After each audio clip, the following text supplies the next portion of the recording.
নমস্কাৰ মোৰ প্ৰিয় বন্ধু বান্ধৱ সকল তোমালোকে কেনেকৈ আছা আশা কৰিছো কিবা সকলো একদম বিৰাট ভালেই সো বন্ধুসকল এইটো টপিকৰ ওপৰত অলৰেডি এটা ভিডিঅ' আপলোড কৰা হৈ গ'ল তাতে আমি ইউএন কি হয় ইউএন কেনেকৈ মানে গঠিত হৈছিল কিয় গঠিত হৈছিল তাৰ বিস্তাৰিত আলোচনা কৰিছিলো যেটো তোমালোকৰ এমসিকিউৰ কাৰণে যথেষ্ট প্ৰয়োজনীয় হ'ব সেইটো টপিক বুজি ললে তোমালোকে এইটো টপিক বুজিবলৈ একেবাৰে সুবিধা হ'ব আজি আমি আলোচনা কৰিম যে ইউএনৰ যেটো আছে ৰাষ্ট্ৰসংঘ যেটো আছে তাৰ অংগসমূহৰ বিষয়ে ঠিক আছে যেহেতু আগতে ভিডিওত আমি তাৰ নীতিসমূহ চাই লৈছো আৰু তাৰ উদ্দেশ্যসমূহ চাই লৈছো এতিয়া আমি চাম তাৰ অংগ কেইটা আছে সো ইউএনৰ মুঠ অংগ আছে 6টা ঠিক আছে এই অংগ 6টাৰ বিষয়ে আমাৰ ইয়াৰ পৰা এমসিকিউ খুদিব পাৰে অথবা ইয়াৰ পৰা তোমালোকৰ যিকোনো এটাৰ বিষয়ে লিখিবলৈ আহিব পাৰে সো সেইকেইটা আমি চাই লম ঠিক আছে ইয়াৰ প্ৰথম যেটো আছে আটাইতকৈ ডাঙৰ সেইটো হৈছে সাধাৰণ সভা নাম্বাৰ 1ত নাম্বাৰ 2 আছে নিৰাপত্তা পৰিষদ নাম্বাৰ 3ত আছে অৰ্থনৈতিক আৰু সামাজিক পৰিষদ 4th ন্যায়াধীশ পৰিষদ ইয়াৰ পিছত 5th আছে আন্তৰ্জাতিক ন্যায়ালয় এন্ড লাষ্ট ওয়ান আছে সচিবালয় সো প্ৰত্যেকটোৰ বিষয়তে আমি বিশদভাৱে আলোচনা কৰি যাম তোমালোকে ভিডিওটো মাত্ৰ আৰম্ভণিৰ পৰা শেষলৈকে চাই থাকিবা তেতিয়া হলে টপিকটো একদম ধুনীয়াকৈ তোমালোকৰ মাইন্ডত সোমাই যাব টপিকটো বুজি ললে তাৰ পৰা এমসিকিউ হওক অথবা যি হওক তোমালোকৰ কমন পৰিবই ঠিক আছে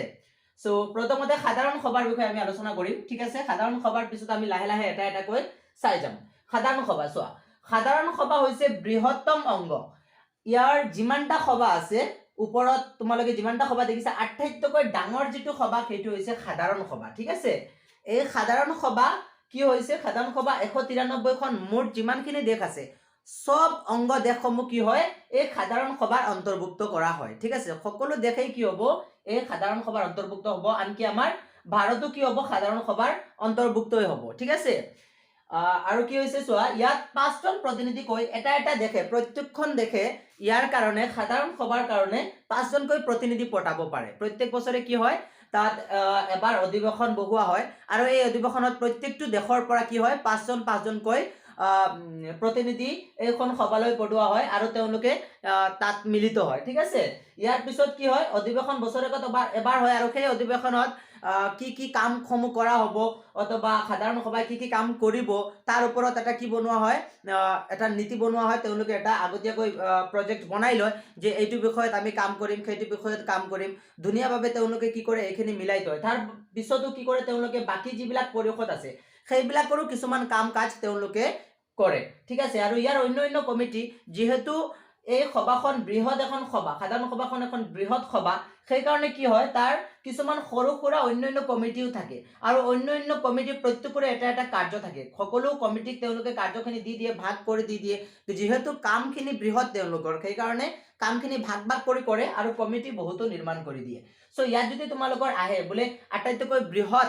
এমসিকিউত খুদিব পাৰে বোলে আটাইতকৈ বৃহৎ ইউএনৰ যেটো সভা আছে সেইটো কোনটো তেতিয়া হলে হ'ব এটো সাধাৰণ সভা ঠিক আছে ইয়াত কেইজন প্ৰতিনিধি যায় বুলি কলে 5জন প্ৰতিনিধি আৰু ইয়াৰ অধিৱেশন বছৰত কিমানবাৰ বহে বোলে একবাৰহে বহে বছৰেকত এবাৰ ইয়াৰ প্ৰতিনিধি ইয়াৰ কি হয় অধিৱেশন বহোৱা হয় সো বন্ধুসকল এইটো চাগে বুজি পাইছো তোমালোকে এইটো নোটছ কৰি লোৱা এতিয়া আমি নিৰাপত্তা পৰিষদৰ বিষয়ে আলোচনা কৰিম এতিয়া চোৱা বন্ধুসকল নিৰাপত্তা পৰিষদ নম্বৰ 2 আছে নিৰাপত্তা পৰিষদ এই নিৰাপত্তা পৰিষদ হৈছে ৰাষ্ট্ৰসংঘৰ এটা গুৰুত্বপূৰ্ণ অংগ বহুত এটা গুৰুত্বপূৰ্ণ অংগ হয় আমাৰ নিৰাপত্তা পৰিষদ ইয়াৰ যেটো যেতিয়া নিৰাপত্তা পৰিষদ গঠন কৰা হৈছিল এই গঠন কৰাৰ সময়ত নিৰাপত্তা পৰিষদৰ স্থায়ী সদস্য আছিল 5জন যেতিয়া নিৰাপত্তা পৰিষদ গঠন কৰা হৈছিল ঠিক আছে আৰু গঠন হোৱাৰ সময়ত ইয়াৰ অস্থায়ী সদস্য আছিল কিমান 6জন ঠিক আছে এইটো পৰীক্ষাত খুদিব পাৰে এমসিকিউ টাইপৰ বোৰে গঠন হোৱাৰ সময়ত নিৰাপত্তা পৰিষদৰ স্থায়ী সদস্য কিমান আছিল আৰু অস্থায়ী সদস্য কিমান আছিল এতিয়া পিছত কি হল ইয়াৰ যেটো স্থায়ী সদস্য সেইটো এতিয়ালৈকে একেই আছে বাট ইয়াৰ যেটো অস্থায়ী সদস্য আছিল সেইটো কি কৰা হৈছে 1963 চনত ৰাষ্ট্ৰসংঘৰ সনদৰ 23 নং অনুচ্ছেদ অনুসৰি সংশোধন কৰিছে কি কৰা হৈছে 23 নং অনুচ্ছেদ যেটো আছিল ৰাষ্ট্ৰসংঘৰ তাৰ যেটো সংবিধানৰ 23 নং অনুচ্ছেদ আছিল সেই অনুচ্ছেদটো কি কৰা হৈছে চেঞ্জ কৰা হৈছে ঠিক আছে পুনৰ বনোৱা হৈছে আৰু পুনৰ বনাই কি কৰিছে ইয়াৰ অস্থায়ী সদস্যৰ সংখ্যা আগতে 6জনৰ পৰা এতিয়া 10জনলৈ বৃদ্ধি পালে ঠিক আছে অস্থায়ী সদস্যৰ সংখ্যা বঢ়াই দিছে ঠিক আছে ইয়াৰ স্থায়ী সদস্য তোমালোকক খুদি দিয়ে বোলে নিৰাপত্তা পৰিষদৰ স্থায়ী সদস্যৰ বিষয়ে লিখা অথবা স্থায়ী সদস্য কোন কেইখন ৰাষ্ট্ৰক দিয়া হৈছে তো এইটো আছে নিৰাপত্তা পৰিষদৰ স্থায়ী সদস্য কেইটা হৈছে America great Britain France, Russia আৰু চীন, এইকেইটা কি দিয়া হৈছে স্থায়ী সদস্যতা তেওঁলোকে পাইছে। আৰু জানো আমি এইকেইটাই বৰ্তমানো যুগত কি হৈ আছে আটাইতকৈ কি হৈছে আমাৰ বিশ্বখনত তেওঁলোকেই কি কৰি কবলত আছে বুলি আমি ক'ব পাৰিম, হয় নে নহয়? কাৰণ আটাইতকৈ ৰিচ কাউন্ট্ৰি এইবিলাকে হয়, আগবঢ়া অৰ্থনৈতিক দিশত, ৰাজনৈতিক, সামাজিক সকলো দিশতে এইবিলাক দেশ আগবঢ়া। চ' ইয়াত আমাৰ ভাৰতৰ নাম গনেই নাই, হয় নে নহয়? বহুত পিছত আছে, ইকনমিকেলি হওক বা অথবা বেলেগ ছেক্টৰতে হওক, আমাৰ ভাৰত এতিয়া বহুত পিছ পৰি আছে। যি নহওক এইখিনি আমি চাই লাভ নাই। এতিয়া এইকেইটা হৈছে কি আমাৰ নিৰাপত্তা পৰিষদৰ স্থায়ী সদস্য এইসকল, ঠিক আছে? নিৰাপত্তা পৰিষদ মানে গমেই পাইছা বন্ধুসকল, যে নিৰাপত্তা দিয়া, আমাৰ শংকা থাকে সদায়, যুদ্ধ হ'ব পাৰে, দ্বিতীয় বিশ্বযুদ্ধ হ'ব পাৰে, বিশ্বত বিভিন্ন ধৰণৰ মহামাৰী আহিব পাৰে, সংকটে দেখা দিব পাৰে, সুনামি হ'ব পাৰে, প্ৰাকৃতিক দুৰ্যোগ হ'ব পাৰে। চ' গোটেই বিশ্বখনক নিৰাপত্তাত ৰখা দায়িত্বটো কাৰ আছে? নিৰাপত্তা পৰিষদ। আৰু নিৰাপত্তা পৰিষদে কি কৰে? গোটেই বিশ্বক নিৰাপত্তাত ৰাখে, ঠিক আছে? ইয়াৰ পিছত হৈছে কোনো বিষয়ত যদি সিদ্ধান্ত ল'ব লগা হয়, যিকোনো এটা বিষয়ত, ৰিচেণ্টলি আমাৰ হৈ গৈছে কি কৰোণা মহামাৰী, তাতে বিশ্ববাসীক কেনেকৈ নিৰাপত্তা দিব পাৰি তাৰ বিষয়ত সিদ্ধান্ত ল'ব লাগিব। আৰু এই সিদ্ধান্ত ল'বলৈ হ'লে কি হ'ব লাগিব? স্থায়ী 5জন সদস্যৰটো সন্মতি থাকিবই লাগিব, তাৰ লগতে আৰু এক্সট্ৰা আৰু 3জনৰ সন্মতি হয়, 3জনৰ নহয় 4জনৰ সন্মতি লাগিব, অৰ্থাৎ মুঠ 9জন সদস্যৰ সন্মতিৰ প্ৰয়োজন হ'ব কিবা এটা যদি তেওঁলোকে সিদ্ধান্ত ল'ব লগা হয়, কোনো এটা বিষয়ত যদি সিদ্ধান্ত ল'ব লগা হয়, তেতিয়াহ'লে মুঠ স্থায়ী সদস্য 5জনটো থাকিবই লাগিব, আৰু অস্থায়ী সদস্য কেইজন লাগিব? 9জন লাগিব। চ' ইয়াৰ পৰা তোমালোকৰ কি প্ৰশ্ন উত্থাপন হ'ব পাৰে? ইয়াত সুধিব পাৰে বোলে নিৰাপত্তা পৰিষদৰ স্থায়ী সদস্যৰ সংখ্যা 5, 6, 7, 8, 10। তো স্থায়ী সদস্যৰ সংখ্যা কি হ'ব তোমালোকৰ? 5জন। অস্থায়ী সদস্যৰ সংখ্যা দি MCQ দি দিব কেইটামান, তোমালোকে দিব লাগিব 6জন। ইয়াৰ পিছত কৈ দিব বোলে বৰ্তমান ইয়াৰ সংশোধন কৰাৰ পিছত অস্থায়ী সদস্যৰ সংখ্যা কিমানলৈকে বৃদ্ধি পাইছে? 14লৈকে। ইয়াৰ পিছত সুধিব পাৰে স্থায়ী সদস্য, ইয়াত যিকোনো এটা দি দিব পাৰে বোলে ৰাছিয়া স্থায়ী সদস্যৰ অংগ হয় নে নহয়, ভাৰত স্থায়ী সদস্যৰ অংগ হয় নে নহয়। চ' ভাৰতো স্থায়ী সদস্যৰ অংগ নহয়, স্থায়ী সদস্য একেইজনেই, ঠিক আছে? ইয়াৰ পিছত কোনো বিষয়ত সিদ্ধান্ত ল'বলৈ স্থায়ী কেইজন সদস্যৰ সন্মতিৰ প্ৰয়োজন? তাত তোমালোকে উত্তৰটো চাব লাগিব যে স্থায়ী সদস্য 5জনৰ সন্মতি লাগিব, আৰু অস্থায়ী 4জন, মুঠ 9জন সদস্যৰ সন্মতি থকা প্ৰয়োজন। চ' এইটো আছিলে তোমালোকৰ নিৰাপত্তা পৰিষদ। নোট কৰিবলগীয়া হ'লে কৰি লোৱা, আমি পিছৰটো আলোচনা কৰিম। বন্ধুসকল, অৰ্থনৈতিক আৰু সামাজিক পৰিষদ, ঠিক আছে? অৰ্থনৈতিক আৰু সামাজিক পৰিষদ হৈছে 3য় বৃহত্তম পৰিষদ। এইটো চোৱা, গঠন হোৱাৰ সময়ত স্থায়ী সদস্য 18জন আছিলে। যেতিয়া অৰ্থনৈতিক আৰু সামাজিক পৰিষদটো গঠন হৈছিলে, তেতিয়া তাৰ সদস্য ফাৰ্ষ্ট অৱস্থাত মাত্ৰ 18জন, ঠিক আছে? মাত্ৰ 18টা দেশক ইয়াত স্থান দিয়া হৈছিলে। কিন্তু পিছলৈ কি কৰা হৈছে? 1965 চনত ইয়াৰ যিটো স্থায়ী সদস্যৰ সংখ্যা সেইটো 27জনলৈকে বৃদ্ধি পায়। কিন্তু সেইটো হোৱা নাই। ইয়াৰ পিছত কি হৈছিলে? আকৌ 1973 চনত ইয়াক বৃদ্ধি কৰি কিমানলৈকে লৈ যোৱা হৈছে? 54জনলৈকে ইয়াৰ স্থায়ী সদস্যখিনি বৃদ্ধি পাইছে এইটো পৰিষদৰ, ঠিক আছে? আৰু এইটো পৰিষদত যিখিনি লোকক তাত কাৰ্যকাল পায়, যিখিনি লোকে তাত মানে কাৰ্য কৰে, সেই কাৰ্য কৰিবলৈ তেওঁলোকক কাৰ্যকাল কিমান থাকে? 3 বছৰৰ কাৰণে তেওঁলোকক নিয়োগ কৰা হয়, ঠিক আছে? আৰু ইয়াত থকা ব্যক্তিসকলক কোনে নিয়োগ কৰে? ইয়াত থকা ব্যক্তিসকলক, অৰ্থনৈতিক আৰু সামাজিক পৰিষদত থকা ব্যক্তিসকলক সাধাৰণ সভাইহে কি কৰি দিয়ে? নিৰ্বাচন কৰি দিয়ে 3 বছৰৰ কাৰণে। 3 বছৰ কাৰ্য কৰাৰ পিছত তেওঁলোকৰ কাৰ্যকাল সমাপ্ত হয়। ইয়াৰ পিছত আকৌ নতুন কি কৰা হয়? নতুন সদস্যক অন্তৰ্ভুক্তি দিয়া হয়, ঠিক আছে? ইয়াৰ পিছত 55 নং অনুচ্ছেদৰ মতে এই পৰিষদে আন্তঃৰাষ্ট্ৰীয় ক্ষেত্ৰত অৰ্থনৈতিক, সামাজিক, সাংস্কৃতিক, শিক্ষা, স্বাস্থ্য সমস্যাৰ সমাধান কৰে, ঠিক আছে? 55 নং অনুচ্ছেদ মতে ইয়াত থকা যিবিলাক ৰাষ্ট্ৰ থাকিব অথবা যিবিলাক ব্যক্তি থাকিব, সেইবিলাকে কি কি বিষয়ত তেওঁলোকৰ দৃষ্টি থাকিব? অৰ্থনৈতিক ক্ষেত্ৰত এখন দেশৰ ইকনমিকেলি কেনেকৈ ডেভেলপমেণ্ট কৰিব পাৰি, ঠিক আছে? এখন ৰাষ্ট্ৰক অৰ্থনৈতিক ক্ষেত্ৰত কেনেকৈ আগবঢ়াই লৈ যাব পাৰি। ইয়াৰ পিছত সামাজিক ক্ষেত্ৰত যিবিলাক সমস্যা আছে সেইবিলাক কেনেকৈ সমাধান কৰিব পাৰি। কিন্তু সেইটো কি লেভেলত হ'ব লাগে? ইণ্টাৰনেশ্যনেল লেভেলত হ'ব লাগে, ঠিক আছে? ইয়াৰ পিছত শিক্ষা, ইণ্টাৰনেশ্যনেল লেভেলত শিক্ষা কেনেকুৱা অৱস্থা হৈ আছে, এডুকেশ্যন যিটো চিষ্টেম আছে সেইটো গোটেই ৱৰ্ল্ডত কেনেকুৱা চলি আছে সেইখিনি তেওঁলোকে চাব। ইয়াৰ পিছত স্বাস্থ্যটো এটা ডাঙৰ বৃহৎ সমস্যা, কোনো ভাইৰাছে দেখা দিছে নেকি, কোনোবা মহামাৰীয়ে দেখা দিছে নেকি, সেইটোৰ পৰা কেনেকৈ পৰিত্ৰাণ ক'ব পাৰি। গতিকে এইখিনি গোটেইসমূহ চোৱা দায়িত্ব কাৰ? এইখিনি চোৱা দায়িত্ব হৈছে অৰ্থনৈতিক আৰু সামাজিক পৰিষদৰ, ঠিক আছে? সাধাৰণ সভালৈ তেওঁলোকে যিখিনি কৰিব, কাজ কৰ্ম যিখিনি কৰিব, এইবিলাক বিষয়ত অৰ্থনৈতিক, সামাজিক, সাংস্কৃতিক, শিক্ষা, স্বাস্থ্যৰ ক্ষেত্ৰত এই গোটেইখিনি তেওঁলোকে এটা প্ৰতিবেদন বনাব লাগিব আৰু প্ৰতিবেদন বনাই তেওঁলোকে এইখিনি বছৰেকত ক'ত পঠিয়াব লাগিব সাধাৰণ সভালৈ এইখিনি গোটেইখিনি প্ৰতিবেদন তেওঁলোকে পঠিয়াব লাগিব সো ইয়াৰ পৰা কি কোৱেশ্চন তোমালোকৰ এৰাইজ হ'ব পাৰে ইয়াৰ পৰা সুধিব পাৰে যে গঠন হোৱাৰ সময়ত আমাৰ অৰ্থনৈতিক আৰু সামাজিক পৰিষদৰ মুঠ সদস্য কেইজন আছিল তেতিয়া ক'ব লাগিব যে 18 জন আৰু বৰ্তমান কেইজন আছে বুলি ক'লে 54 জন ঠিক আছে ইয়াৰ পিছত ক'ব পাৰে যে ইয়াৰ দায়িত্বটো কি অৰ্থনৈতিক আৰু সামাজিক পৰিষদৰ গতিকে দায়িত্বটো হ'ব অৰ্থনৈতিক সামাজিক সাংস্কৃতিক শিক্ষা আৰু স্থায়ী স্বাস্থ্যৰ কাৰণে যিবিলাক সমস্যা সৃষ্টি হয় সেই সমস্যাসমূহ সমাধান কৰাই হৈছে অৰ্থনৈতিক আৰু সামাজিক পৰিষদৰ মূল কৰ্তব্য ঠিক আছে বন্ধুসকল এইটো তোমালোকে লিখি লোৱা পিছত আমি আৰু এটা টপিক ডিসকাশন কৰিম এতিয়া বন্ধুসকল চোৱা ন্যাসৰক্ষী পৰিষদ এইটো ন্যাসৰক্ষী পৰিষদৰ বিষয়ে ৭৬ নং অনুচ্ছেদত আমাৰ কি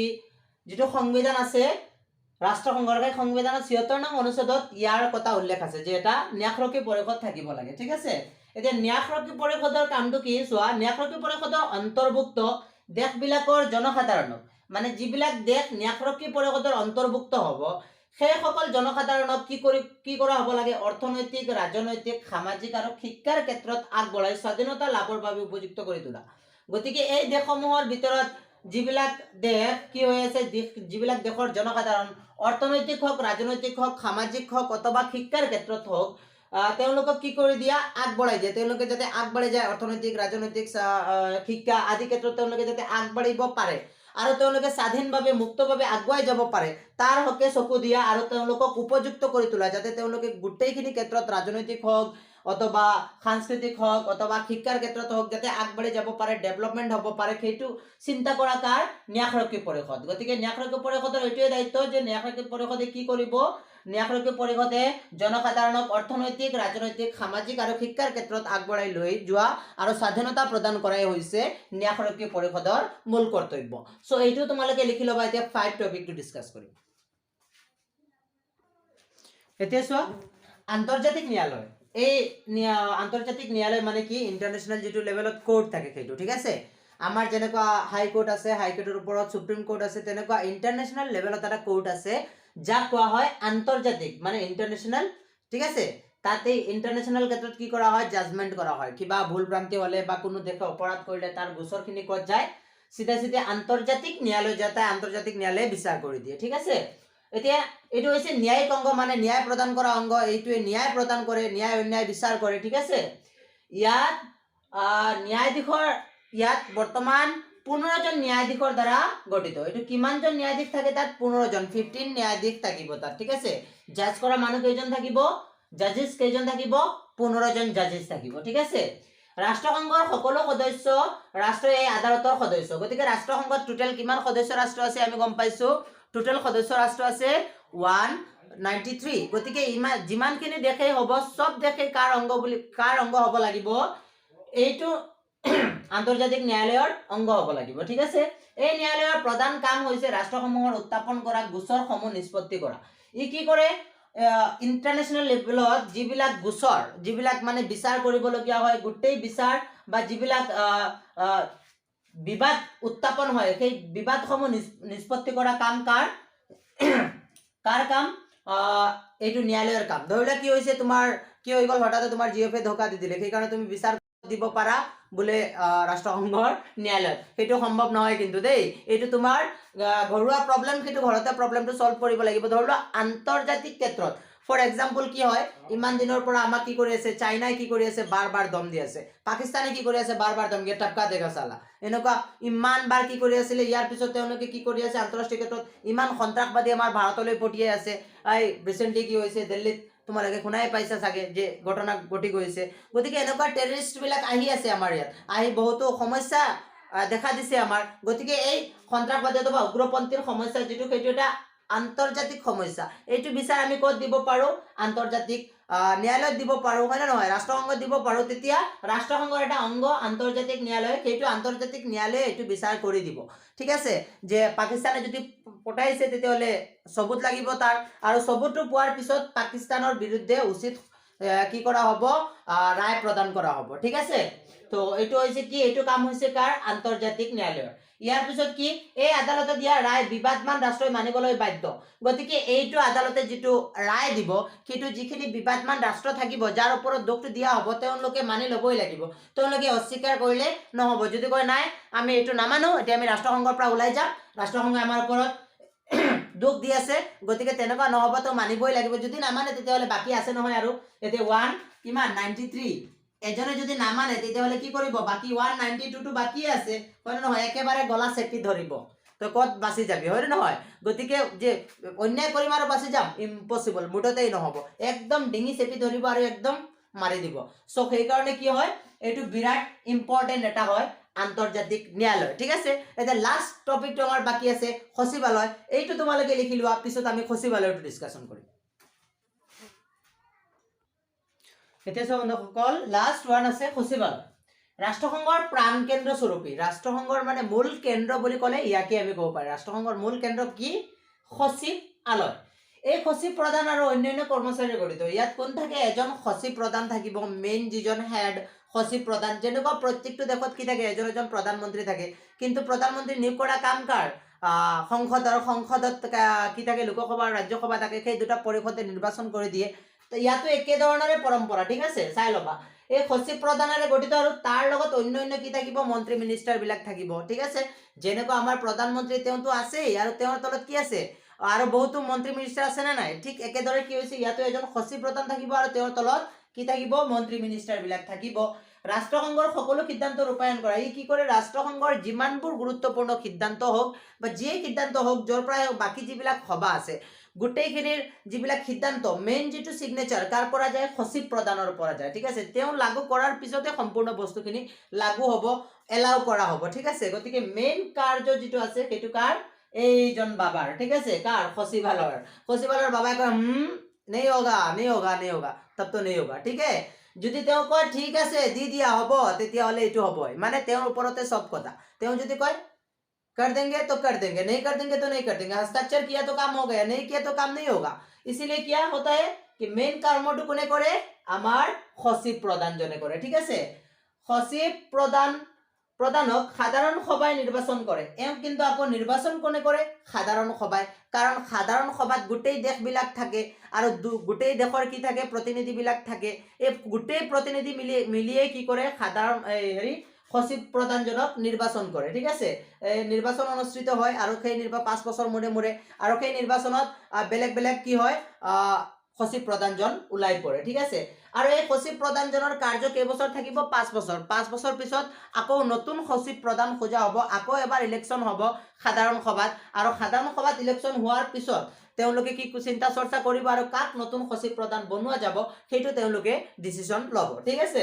ইয়াৰ পিছত চোৱা আমি যদি চাও যেতিয়া ৰাষ্ট্ৰসংঘ তৈয়াৰী হৈছিল এতিয়া প্ৰথম সচিব প্ৰধানজন কোন আছিল নৰৱেৰ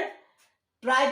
হাল্ডান লি এইজন আছিল কি প্ৰথম সচিব প্ৰধান আৰু বৰ্তমান আছে কি পৰ্তুগালৰ এন্টনিও গুটেৰেছ বৰ্তমান এইজন আছে কৰ্মনিত অৱস্থাত সো বন্ধুসকল এইখিনি আছিল তোমালোকৰ ৰাষ্ট্ৰসংঘৰ অংগসমূহৰ বিষয়ে ডিসকাশন ইয়াত তোমালোকৰ এইটোৰ বিষয়ে